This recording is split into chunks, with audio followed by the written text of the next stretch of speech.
As the last tough and fearless man in the UK, the way of walking must be cool and handsome enough. Directed by the talented director Guy Ritchie, with Tom Hardy, Pierce Brosnan who played James Bond 7, Helen Mirren, an established Oscar-winning actress, and many other outstanding actors of different ages starring together. Here comes the great gangster masterpiece. Harry is a well-known intermediary in the underworld. He has extraordinary influence and extensive connections. He is also what is commonly called a trouble remover in the underworld. As long as Harry promises to solve your problems, you can definitely feel completely at ease. However, today Harry is faced with a headache. He stepped in to mediate the conflict between two gangs. There have been several clashes between the two sides, which has caused a great deal of trouble for the London underworld. Seeing that the two sides were clearly at loggerheads, Harry tried his best to persuade them, but it was of no avail. So Harry gave them 5 minutes to consider, while he himself went to find Conrad Harrigan, the leader of the Harrigan family in London. It turned out that in recent years there had been undercurrents surging in the underworld kingdom. As an established gang, the Harrigan family had gradually become one of the largest forces in London. As an intermediary, Harry had no choice but to take sides, and temporarily had to follow Conrad Harrigan's orders. Upon learning that the two small gangs were still bickering, Conrad immediately gave the order to wipe out both sides. The Harrigan family could then support another regional force. What they needed was a stable environment. As a trouble remover, Harry naturally had several capable subordinates. He immediately told his subordinates to get ready. It was time to clean out the moles within, so Harry returned to the meeting place and directly ordered the elimination of the two small gangs. Only after it was all done did Conrad show up leisurely. He asked Harry to contact the Maltese. The territory of the two small gangs would be handed over to the Maltese for management. Next to appear was Eddie, the grandson of Conrad Harrigan. He was brutal and completely unreasonable in character. Eddie had a good friend named Tommy. Tommy had a remarkable background. He was the future heir of another major gang family in London, the Stevenson family. However, Tommy had a gentle personality, which was completely different from Eddie's. Recently, the two families had been at odds with each other, both vying for hegemony in the London underworld. It had reached a point where they were almost at a life minus and minus death struggle. This made Tommy a bit worried. If the elders knew that he had a good relationship with Eddie, and they played together every day, he was afraid he would get into big trouble. Eddie didn't care about that. The old folks liked to start wars and fights, and there was no need to worry about it. Although the families behind Eddie and Tommy were enemies, the two of them shared the same interests. Young people should enjoy themselves in a timely manner. So despite Tommy's opposition, Eddie still took Tommy to a nightclub to have fun. However, Eddie was used to being arrogant and overbearing. He often got into conflicts with others in the nightclub. Tonight, just because of an argument with a gangster, Eddie directly stabbed the other person with a knife. The nightclub security naturally wouldn't let Eddie go. Fortunately, relying on his familiarity with the terrain, Eddie quickly managed to escape the security's pursuit. After that, he met Tommy by the river.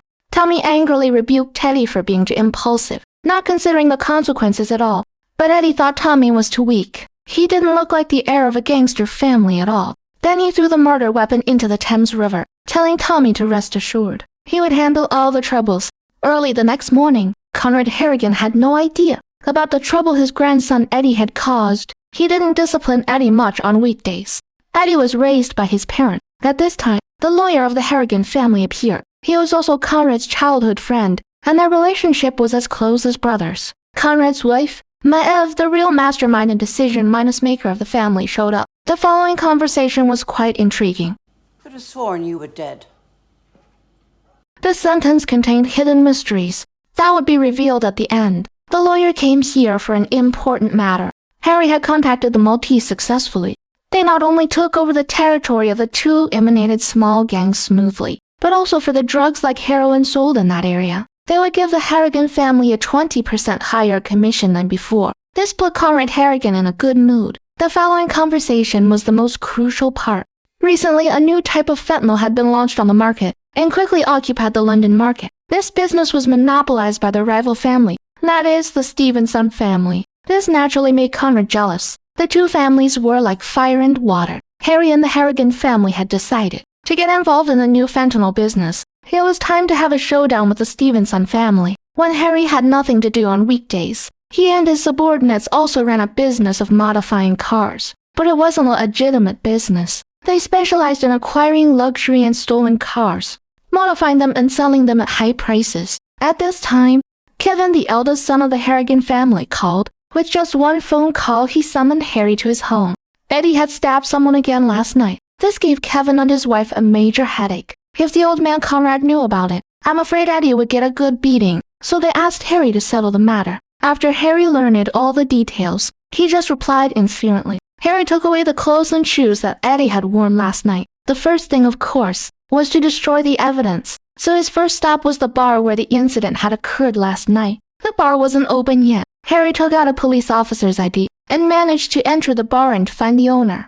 Harry first tried to be polite and then resorted to force. In the calmest and most polite tone, he asked the owner to retrieve the surveillance footage from last night for him. The owner naturally scoffed at this request. Seeing that the owner and his subordinates were eager to act, Harry put pressure on the owner gently again. Harry directly revealed the Harrigan family and said that he was representing the family to deal with the trouble. The Harrigan family had great power and influence, which made the owner dare not act rashly. Soon Harry saw the surveillance footage and learned that the stabbed gangster was a regular customer of the bar. Harry immediately took away the surveillance footage and asked the owner to destroy all the records from last night. After finding out which hospital the gangster was in, he also politely thanked the owner and his subordinates. As soon as he left the bar, Harry contacted his acquaintance in the police station and asked him to control the situation of Eddie's stabbing incident last night, trying to minimize the impact as much as possible. Finally, he arrived at the hospital. He also had acquaintances there. In less than half an hour, Harry met the injured gangster. He had almost dealt with the whole thing, since people in the underworld, no one didn't know the names of Harry and the Harrigan family. So Harry used both threats and inducements. He taught the gangster word by word how to give a statement to the police. He should say that the lights were him last night, and he didn't see who had stabbed him. As long as he cooperated, he would not only be safe, but also get a sum of money. Otherwise, the gangster would be in for a really tough time. The gangster was almost scared out of his wits. Although he was reluctant, he knew that the person in front of him was someone he couldn't afford to mess with, so he had to obediently accept Harry's arrangement. After finishing all this, Harry reported the situation to Eddie's father, Kevin. Learning that everything had been settled, Kevin finally let out a long sigh of relief. In the final step, Harry went to the crematorium. He put Eddie's clothes and shoes into a coffin with an incineration function. In this way, all the evidence was completely erased. The murder weapon had been thrown into the Thames River. As long as Eddie didn't say anything himself, no one would be able to link the incident to him. At this time, neither Harry nor the Harrigan family knew that this seemingly insignificant stabbing incident would gradually have a butterfly effect and trigger a bigger war. The camera shifted to the villa of the Harrigan family's sworn enemy, the Stevenson family. Tommy hadn't come home last night and couldn't be reached by phone. This made Tommy's mother a bit worried. Although Tommy's father, Richie Stevenson, the leader of the Stevenson family, wasn't worried. He thought young people surely liked to have a good time, but he couldn't resist his wife's nagging and sent his subordinates to search everywhere for Tommy's whereabouts. Finally, they got a clue. Last night, Tommy and Daddy had been at a bar. This made Richie Stevenson extremely angry. His son had actually got together with the grandson of the enemy's family. This was simply outrageous. He immediately called Daddy's father, Kevin, threatening that Eddie had abducted Tommy last night. Was it a kidnapping? He used this to threaten the Stevenson family. This left Kevin feeling confused. Although the relationship between the two families was very bad, he wouldn't use such a method to deal with them. But Richie didn't listen to his explanation at all. He firmly stated that if Kevin didn't hand over the person, he would start a war. Kevin naturally turned to Harry again. After telling Harry about Tommy's disappearance, he asked Harry to find out what had really happened. Harry could only call Eddie first, but Eddie refused to admit anything. He just said that he had gone home after they separated last night, and he didn't know where Tommy had gone. Now Harry didn't know whether what he said was true or false, but Eddie was so tight-minded that Harry had no other choice but to find out Tommy's whereabouts on his own. Now that the Stevenson family was about to come to the door, it was obviously not wise to keep it from the old man anymore. Although Conrad was angry that his grandson had caused trouble, it wasn't the right time for an official war yet, so he entrusted Harry with full authority to negotiate with the Stevenson family and find out the situation from Richie Stevenson. Harry immediately contacted his subordinates and told them to get their weapons ready. There might be a fight soon. Harry had already arranged a meeting with Richie. People in the underworld gave Harry this much face. Basically, there was no one he couldn't invite to a meeting.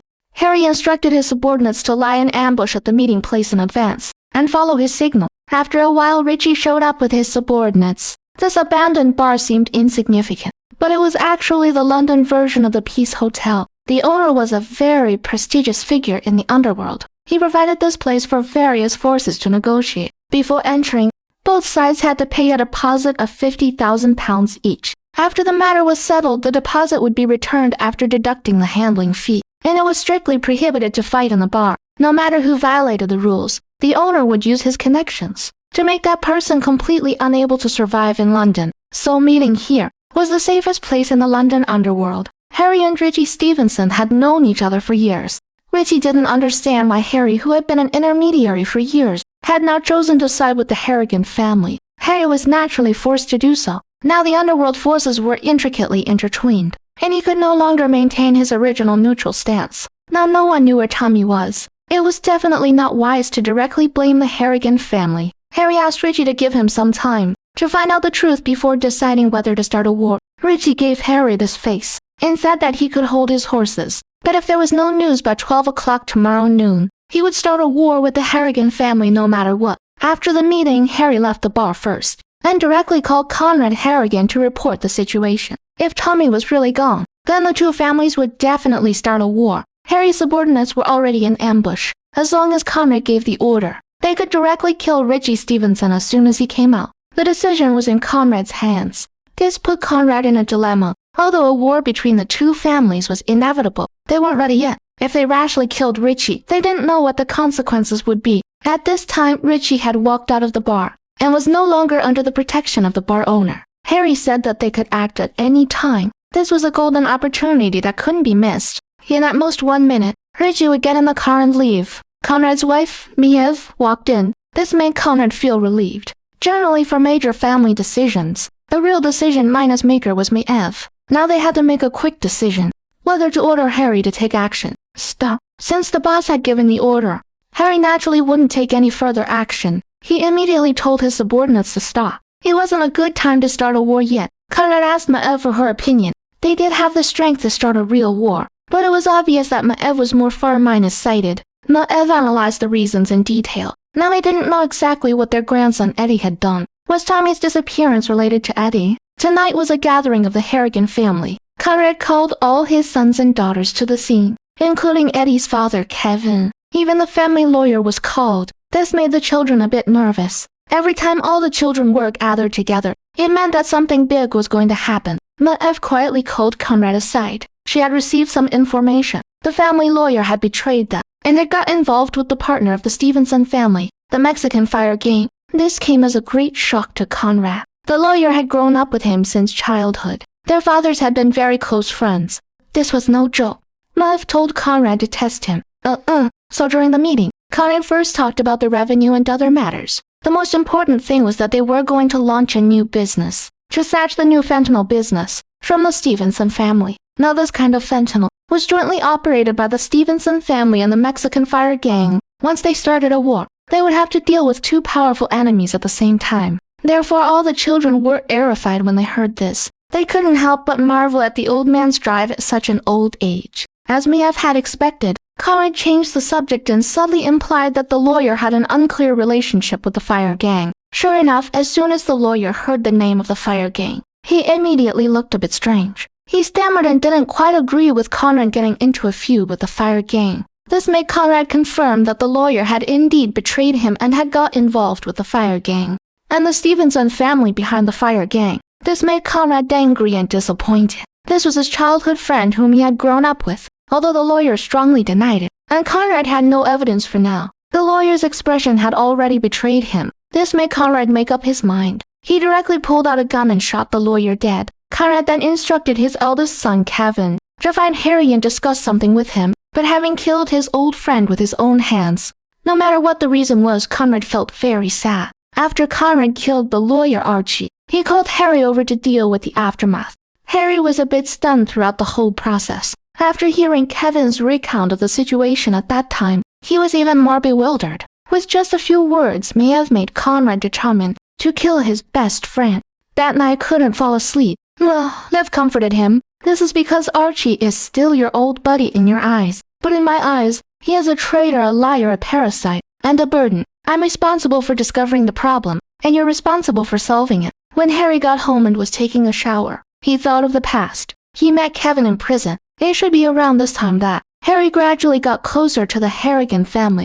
Just as Harry lay in bed and was about to go to sleep, a group of policemen broke in through the door. Harry's daughter Gina was very angry. She had an exam tomorrow. A bunch of idiots didn't knock at midnight. Harry motioned for his daughter to be quiet, and then he obediently surrendered. The police captain was also an old acquaintance of his. Harry's wife calmly watched all this. Presumably, such scenes were quite common. The next day, Richie stopped Kevin on the road with his men. Kevin held a gun in his hand ready to fire at any moment. Richie asked where his son Tommy was. Tommy had been missing for a day and a night, which made Richie very anxious. He had already come to the conclusion that it must be Eddie who had taken Tommy away, and was surely going to use Tommy to blackmail him. This made Kevin feel wronged. He really didn't know where Tommy was. His son Eddie couldn't get in touch with Tommy either. The Stevenson family thus shifted the blame onto the Harrigan family. However, Richie had made an agreement with Harry yesterday. Harry would find Tommy before 12 noon. It was still morning, and the time hadn't come yet, so Richie left a harsh warning.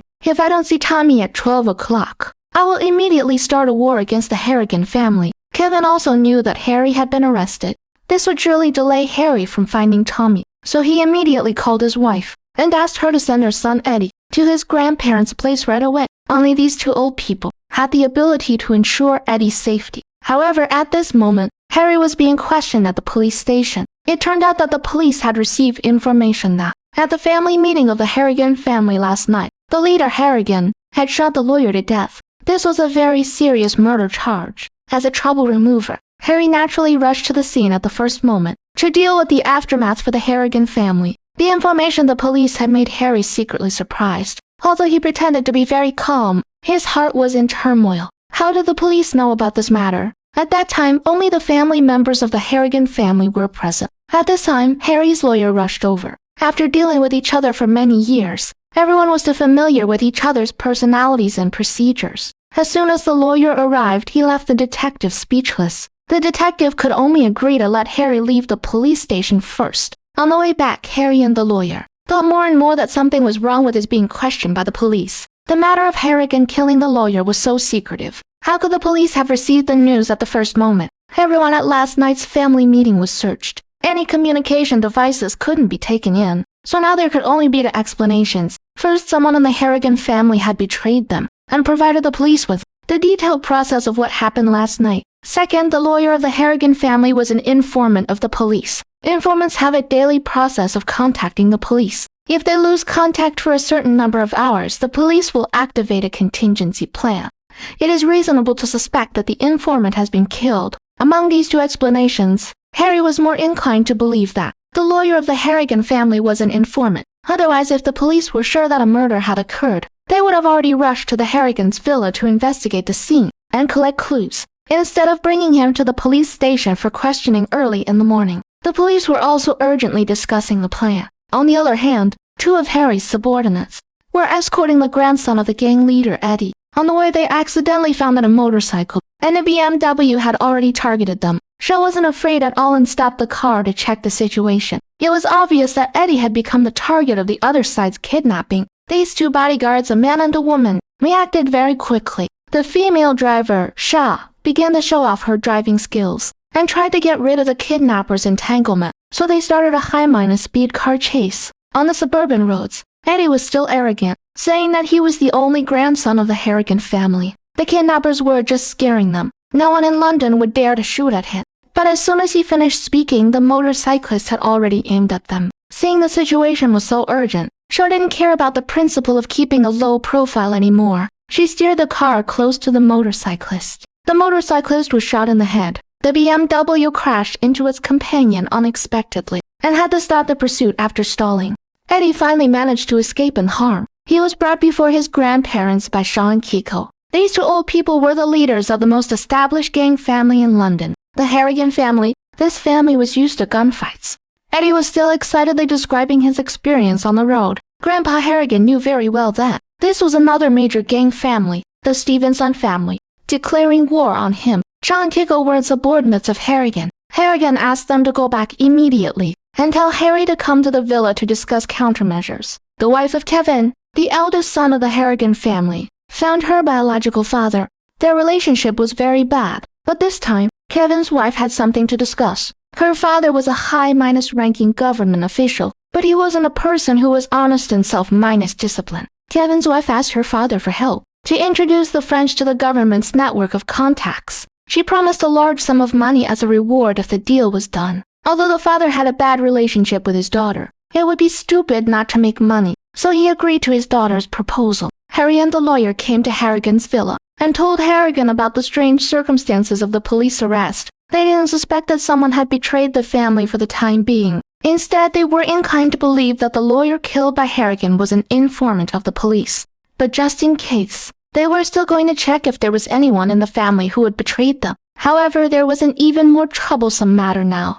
Tommy of the rival family, the Stevenson family, was missing. It was almost 12 noon. If they didn't find Tommy soon, there would probably be a war. Harry had a detailed conversation with Eddie. It really had nothing to do with Eddie. So Harry asked him to recall if there were any other people playing with Eddie and Tommy on the night Tommy disappeared. Eddie thought of two of Tommy's friends. Harry immediately asked about the identities and contact information of these two friends. Maybe they knew Tommy's whereabouts. Kevin's wife met with the intermediary and said that she had already made the connection with her father. The French could come at any time. Kevin's wife didn't care about the connection fee. What she cared about was getting to know these French people. It seemed that she was brewing a big plan. It was almost 12 noon now. Harry didn't have time to find Tommy's two friends. He had to go to meet Richie Stevenson, the leader of the Stevenson family, first. After meeting, Richie didn't listen to his explanation. They had agreed that Tommy would be handed over at 12 o'clock. Where was Tommy now? Although Harry kept arguing that he had been arrested by the police and it had delayed his time,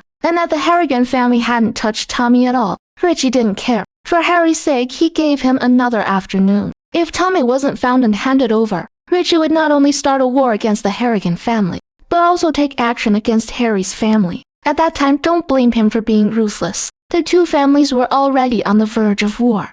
Neither side was afraid of the other in this regard, but threatening his family made Harry a bit worried. Then he immediately rushed back home and asked his wife to take their daughter and leave first. They could come back after he solved this matter. Before Harry had a chance to look for Tommy's whereabouts, Kevin's wife called him again and informed him of the news that the French had met with her father. She hoped that if anything happened, she begged Harry to help her, although she never said the purpose of making the connection. Harry felt a bit worried. He was even more surprised to hear that she hadn't told her husband, Kevin. This made Harry advise her not to mess around, but it was obvious that Kevin's wife didn't listen. Harry couldn't care about her anymore. He immediately found the other two friends of Tommy, besides Eddie, on the night Tommy disappeared. After some inquiries, it was obvious that these two young people knew nothing, but they revealed an important piece of information. That is, the owner of the bar where the incident happened was very familiar with Tommy. This made Harry remember. He had already been to that bar yesterday, but the owner said that he didn't know Tommy at all. This meant that the owner was lying. Then there must be something he wanted to hide regarding the troublesome grandson, Eddie. The old couple of the Harrigan family had completely opposite attitudes. Grandmama Yev had unlimited tolerance for Eddie. She thought that Eddie was young and didn't know better. Sooner or later, the huge Harrigan family would be handed over to Eddie. It definitely wouldn't work if he was to weaken to rule minus abiding, so she had always indulged Eddie's willful behavior. This made Harrigan very dissatisfied. The two often quarreled about how to educate Eddie. Harry came to the door of the bar with Shai and Kiko. He asked Kiko to act according to the situation with him. They were sure to get the information they wanted from the owner. Harry handcuffed the two security guards of the owner to the stairs, and then rushed directly into the bar. He grabbed the unprepared owner at once. Soon the owner was beaten until his head was bleeding. It seemed that if he didn't confess, he would be beaten to death. The owner had to take Harry to a small storage room, the scene that Harry least wanted to see happen. Tommy had been killed. After being dismembered, his body was neatly placed in a box. This made Harry really worried. He was too lazy to ask the owner the reason for killing Tommy. He didn't know how to explain to the Stevenson family when he got back. Facing the unknown danger, Harry wanted to arrange his family in a safe place first. When he went out, he found that he had already been targeted by killers. Harry directly took out his phone and dialed the number of the head of the Harrigan family, another major underworld family that he was now aligned with. Harry was extremely familiar with the backgrounds of underworld figures. He directly unkindly informed the two killers that, if they dared to lay a hand on his family, before they even got home, they would find that Not a single one of their family members, not even their pets, would be left alive. This made the two killers tremble with fear. They knew that Harry and the Harrigan family behind him always kept their promises. If they said they would kill their whole family, they definitely wouldn't spare anyone. Finally, Harry thoughtfully gave them an idea. He suggested that they call Richie Stevenson, the leader of the Stevenson family, and said that they had been to his house. But he had already taken his family and run away. This way everyone's face would be saved. The two killers were completely under his control. Just like that, without shedding a drop of blood, Harry calmly led his wife and daughter out of danger. The only son of the Stevenson family, Tommy, was missing. This made Richie Stevenson believe that it was the doing of the Harrigan family, the family that Harry had sided with, his rival family. So he chose to declare war directly. With the explosion of the house of Kevin, the eldest son of the Harrigan family, the war officially began. Instantly, the Harrigan family was in an uproar. They were all making phone calls to discuss countermeasures. The Harrigan family was already preparing for war, but they didn't expect that the Stevenson family was crazy enough to carry out a bomb attack in the center of London. It seemed that they were going all out, willing to fight to the bitter end. Harrigan immediately informed his children to come to his villa. This place was fortified and temporarily a fortress that the Stevenson family couldn't break through. Harry took his wife and daughter to a secluded riverside wharf on the Thames. His friend had a boat here. Harry temporarily settled his family down, telling them to stay here at ease. It was absolutely safe, and he would come back to pick them up after he solved the troubles. After settling his family, Harry immediately drove to meet with the Harrigan family, but he soon found that he was being followed by a car. Harry carefully identified it. These weren't people from the Stevenson family. It should be the London police who had their eyes on him. This made him feel a little relieved. Harry came to the secret warehouse of the Harrigan family and finally met Kevin, the eldest son of Harrigan. All these troubles were caused by Eddie, the grandson of Harrigan and the son of Kevin. Harry had already investigated and found out that it was Eddie who had killed Tommy, the only son of the Stevenson family, and stabbed him dozens of times. Then he gave the bar owner $10 to dismember Tommy and destroy the body to cover up the crime. But before the bar owner could take action, he was caught by Harry and brought here. The bar owner had no idea that Tommy was the only son of the Stevenson family. Otherwise, he wouldn't have dared to take the job of destroying the body even if he was killed. This made both Kevin and Harry unable to understand. Weren't Eddie and Tommy good friends? How could Eddie have killed Tommy? Although Eddie refused to admit it, the evidence was now overwhelming. This gave the father, Kevin, a major headache.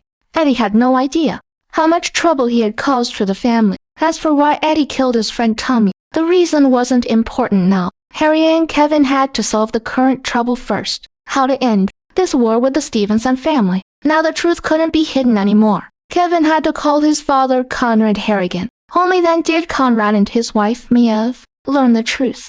They had always thought that the Stevenson family was just looking for an excuse to start a war. Now it seemed that their grandson, Eddie, had really caused a huge disaster. Despite her grandson's cruelty, Grandma Maeve still doted on and indulged him. She thought he was ruthless and bold, inheriting the excellent bloodline of his grandfather, Conrad Harrigan. Since his wife had spoken, Conrad had to ask them to protect Eddie well, and told Harry to send Eddie to his villa first. This made Kevin very confused. There should be a limit to spoiling a child, right? Eddie was already an adult. Were the old couple out of their minds? Eddie had done such an inhumane thing, and they still wanted to support and encourage him? Kevin knew that his parents' support for Eddie meant that this war was inevitable. But Harry had an idea. Now the bar owner was still in their hands. Eddie had only stabbed Tommy to death. The dismemberment was carried out by the bar owner. Maybe they could use the bar owner to their advantage, at least to buy some time for the Harrigan family to prepare for war. Whenever the family encountered a major event, the Harrigan couple always liked to lock themselves in the sauna. When the two of them were of one mind, they could always come up with the best solution. Today, Maeve had thought of a good idea. The Stevenson family wasn't an easy target, but Stevenson's wife was an idiot. They could start with her, hit the snake at its vital point. Although this idea was good, Conrad was very worried. If they took action against Stevenson's wife, then Maeve would surely become the target of public criticism. Harry had already formulated a response strategy here. First, he asked his subordinate Kiko to go to the bar owner's house and secretly take photos of the bar owner's family. Then he asked Shaw to send Eddie to the Harrigan couple and leave him there. Sooner or later, Kevin would kill this unruly son. And then the nursing home called Harry again. Harry had an elder who needed long-term care, but the caregiver said that the director refused to admit him. This made Harry extremely annoyed. He had to put aside the things at hand and go to the nursing home first. Harry noticed that no matter where he went, he was being followed by the London police. This was a very troublesome thing. When he arrived at the nursing home, the director said arrogantly that their nursing home was very popular. Harry's elder had to wait for a year to be admitted. Harry always remained calm. Aunt humbly pleaded, but the director just wouldn't budge. At this time, a staff member came to report that the water pipe in the nursing home was broken, but the municipal department said that they wouldn't have time to send someone over until a day later. As a result, Harry immediately seized the opportunity. He said that as long as they made a call and said it was introduced by Harry, someone would come over within an hour to fix the water pipe problem for the nursing home and for all the problematic places such as doors, windows, and equipment. As long as they mentioned Harry's name, people would come over at any time and fix them for free. This left the director stunned. Although these were all small things, they also reflected Harry's incredible connections. Harry didn't mention the matter of his elder's admission anymore, because he knew that the director would definitely call him again on his own initiative. When Harry left, he suddenly found a familiar face. When Harry was young, he was often beaten by this police officer. Now he didn't expect the police officer was so old and had even been admitted to the nursing home. But Harry didn't have time to care about him. He immediately returned to the secret warehouse. Kevin had already gathered his men and was ready to fight the Stevens and family head minus on. Kevin asked Harry if he had seen his wife and why he couldn't get through to her on the phone. Harry told him not to worry. He had already arranged for her to stay in a hotel. At this time, Kevin's wife was planning her own big event. She introduced the French to her high-ranking official father. Her father said that as long as the money was in place, he could even introduce the French to the Prime Minister. However, she was surprised to find that the French had secretly filmed the entire meeting process. This made Kevin's wife a bit dissatisfied, but the French said it was a safeguard for themselves, in case Kevin's wife's father betrayed them in the future. Kevin and Harry began to play the good cop and bad cop with the bar owner. Harry played the bad guy and almost scared the bar owner to death. Then he took out the photos of the bar owner's family taken by his subordinates and asked the bar owner to help him execute a big plan. It turned out that Harry and Kevin thought that they should let the bar owner go to the Stevens and family himself and take all the blame for killing Tommy. He shouldn't mention a single bit of information about. This way only the bar owner would die. Kevin then played the good guy, saying that they would give the bar owner's family a large sum of money to ensure that they would live comfortably for the rest of their lives. If the bar owner didn't agree, they would bring his family over now and kill them all in front of him. And finally, the bar owner wouldn't be able to live either. Now the bar owner had no choice. If he didn't agree, his whole family and he would die. If he agreed, only he would die but his family could be saved. He knew that the Harrigan family valued their reputation above all else, so he had to agree to this deal. However, Harry and Kevin were still worried. Eddie was safely sent back to the villa. Eve greatly appreciated her grandson's action. This made his uncle and aunt unable to stand it. Spoiling a grandson shouldn't be like this. The aunt was the daughter of Harrigan's lover, so she wasn't Maeve's biological daughter. The aunt had always disliked Maeve's behavior, but she had a good relationship with her father, Conrad. Conrad could only comfort his daughter and try his best to balance the relationship between this illegitimate daughter and Maeve. Harry and Kevin carefully explained to the bar owner how to answer questions. After they had rehearsed the confession, Harry called Richie Stevenson. Hearing Harry's tone, Richie immediately understood that his beloved son had been killed. Richie had a son late in life. He didn't expect that now he had to send his son off in his old age. The white-haired man was sending off the black-haired man. This made the underworld boss extremely devastated for a moment. Then he forcefully controlled his emotions, and his eyes were instantly filled with the fire of revenge. Harry was going to hand over the bar owner to Richie Stevenson, but he was being followed by the police wherever he went, so he exchanged cars with Kevin. Sure enough, the London police followed Harry all the way. Only then did they realize that it was Kevin who was leading them around in circles.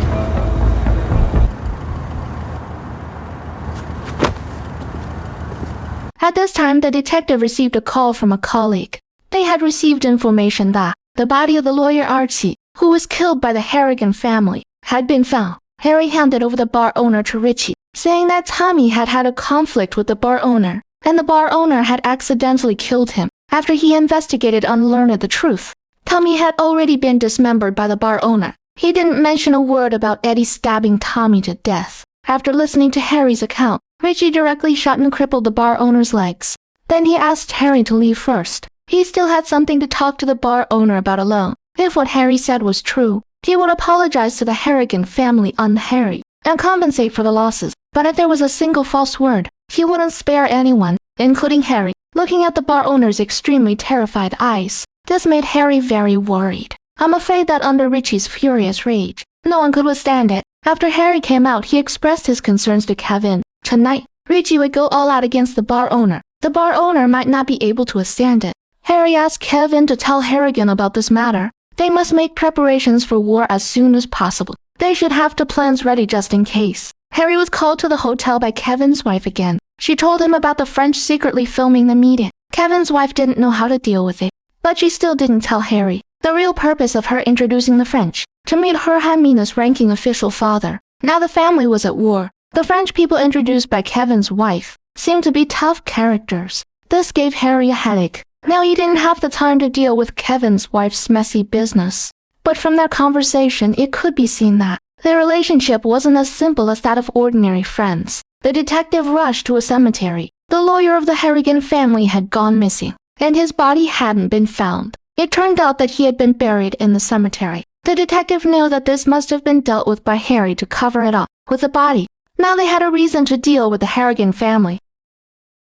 Harry went to the Frenchman's place. He had the USB drive that Harry wanted in his hand. The Frenchman had no choice but to hand it over to Harry obediently. When Harry was about to leave the hotel, the Frenchman tried to bribe Harry with money. Harry was certain that the Frenchman only had these two USB drives in his possession. On the other hand, Miev suspected that Harry had informed on them. Although both Conrad and Miev trusted Harry very much, it couldn't be that Conrad had betrayed himself, could it? Now there was only one possibility left. When Harry was taken away by the police for investigation yesterday, he had secretly informed the police of the location where the body was buried. It's better to believe it than not. Conrad had to be on guard against Harry. Harry didn't know that he had already been suspected. He hadn't betrayed the Halligan family at all. He was still anxiously waiting for news from the Stevenson family with Kevin. Once the bar owner revealed the truth, it would surely lead to a brutal and lose-minus-lose battle between the two major families. Harry usually ran a modified auto repair shop. Today, a strange young man came in. He seemed to know Harry's background very well. He said that he had brought some good news and needed Harry's subordinate, Shah, to pass on a message to Harry. Shah also took a photo and sent it to Harry. But Harry didn't know this young man at all. He didn't know the young man's purpose for coming to him for the time being. Harry could only ask Shah to keep an eye on the situation.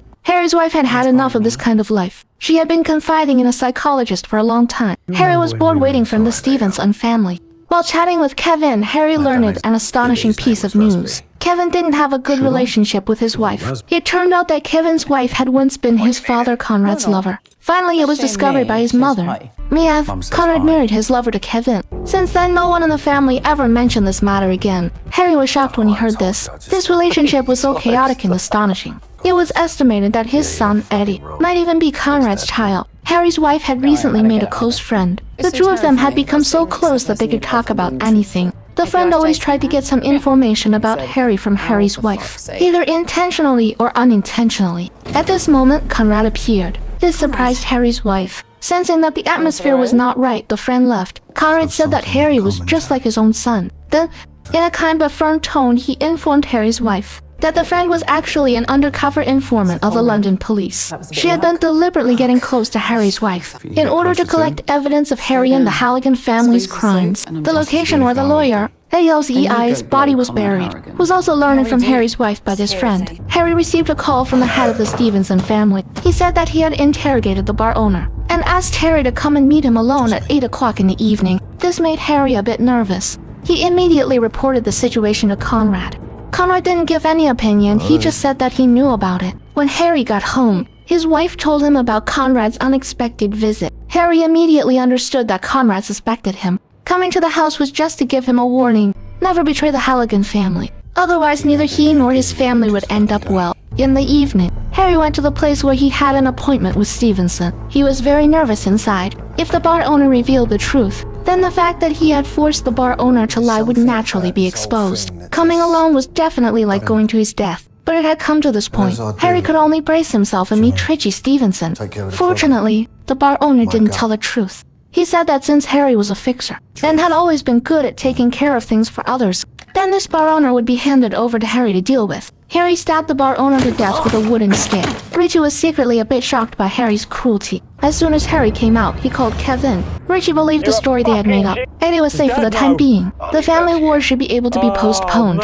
This made Kevin very happy. The Stevenson family invited the Halligan family to attend Tommy's funeral, and Stevenson specifically named that Eddie must be present. This request put the Halligan family on high alert. After some discussion among everyone, if they didn't go, it would seem like they had a guilty conscience. So they decided to take the risk and go. Halligan specifically told Harry that no matter what method he used, he must get the weapons in. He quickly found out that Stevenson's personal bodyguard was having an affair with Stevenson's wife, so he used threats and inducements to make the bodyguard get the weapons in. The bodyguard now had something against him, so he had to agree to bring the weapons into the Stevenson family. Soon, the day of Tommy's funeral arrived. The Halligan family arrived at the funeral site. There were people from the Stevenson family all around. Stevenson was relatively polite to Conrad. There was no conflict, but when his grandson Eddie stepped forward to greet them, his words were still full of arrogance and provocation. He even went to kiss Stevenson's wife. This made Harry and Kevin unable to stand it. You do anything like that again, I will strangle you myself. For this funeral, the London police were worried about a bloody conflict and had been closely monitoring it from a distance all the time. After the funeral, Stevenson came onto the stage to speak. Although it was just a normal eulogy for his son, but between the lines, it vaguely made people feel that the person who killed Tommy was someone else. Miss fanned the flames even more. She urged her husband to teach Stevenson a lesson. It was only after being strongly stopped by Conrad that Miss quieted down. After returning to Stevenson's manor, sure enough, all the guests were thoroughly searched. They were not allowed to bring in any weapons. Eddie felt bored. He secretly went to the bathroom to take drugs. Harry saw this scene. He warned Eddie to behave himself in the future. Harry quietly went to the garage. He found the weapons hidden by the bodyguard. Just as Harry returned to the banquet hall, Miss stepped forward to provoke Stevenson's wife. This made Harry very nervous. He secretly distributed the weapons to Kevin and Conrad. Kevin quickly secretly put sleeping pills in the wine. Miss found her grandson Eddie and hinted to him that he could take action. Eddie understood what his grandmother meant when he saw her signal. At this time, Kevin had already given the wine with sleeping pills to Miss. Eddie deliberately went up to pick a fight. There was a fierce argument between the two sides. Harry and Kevin quickly rushed forward and forcefully pulled Eddie away and apologized to the other side. But the argument had already alerted Stevenson. He said that it was time to sit down and have a good talk. It turned out that Stevenson had already learned the truth from the bar owner. He knew that his son Tommy had been killed by Eddie. This time, he had invited the Halligan family to the funeral, originally planning to kill them all. But Conrad and his wife had both come, which was also giving enough face to the Stevenson family. He said that he wouldn't start a war. The Halligan family could also get away unscathed. However, Stevenson would never let Eddie go, unless Conrad locked his grandson in the villa forever. Otherwise, as soon as Eddie showed his face, Stevenson would definitely tear him to pieces. When Miss woke up, she found that she was already back home. She complained that her husband had drugged her, which had caused her to fail to do what she wanted. Conrad knew that she wanted to start a war. He suspected that Miss had been behind Eddie's killing of Tom, and not to do anything impulsive anymore. But Miss didn't listen to the dissuasion. She directly called Paul. Early the next morning, Stevenson was still immersed in the pain of losing his son, but he underestimated how ruthless Miss was.